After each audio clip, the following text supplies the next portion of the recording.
I was raised in an era in which it was just thought, if you're really a serious Christian, you don't touch alcohol at all. Now, we need to say that's very much a North American phenomena. That's not typical of Christians throughout the world, although it's typical of Christians in certain parts of the world this day. Almost always in cultures where alcohol use has been a problem in the past. So you would say, in American culture, when among evangelicals did alcohol use become prohibited? Well, it was at a time that our nation was in economic woes, when there was a lot of isolation of people, and alcohol was a serious problem both in the frontier and in agrarian culture, and also in the cities, where there was a lot of labor that was just awful in terms of its drudgery and in terms of its cruelty. Alcohol was a way of escape. And so Christian preachers began to preach against the overuse of alcohol, and that ultimately resulted in prohibition, which was the denial of alcohol. Which you just don't see that in the Bible. Clearly the Bible says to God's people, do not be drunk on wine. Do not let anything control you but God. At the same time, the notion that you should not touch or taste any aspect of alcohol does not seem to be consistent with the biblical record.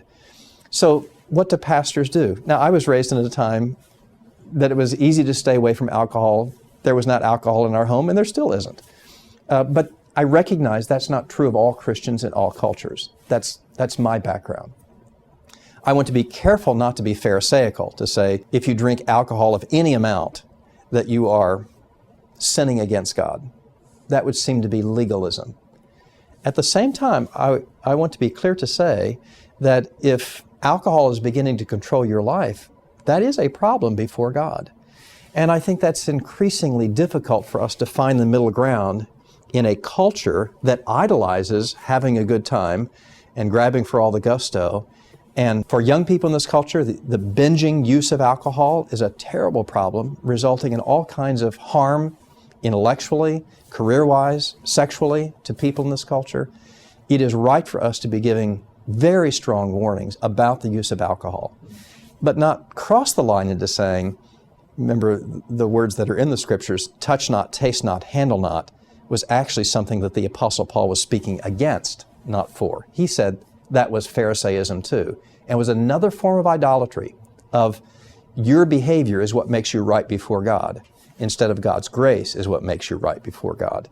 So we want to be careful to draw that middle line of holding Christians accountable for proper use of anything that's in their lives and not overindulgence of anything in their lives.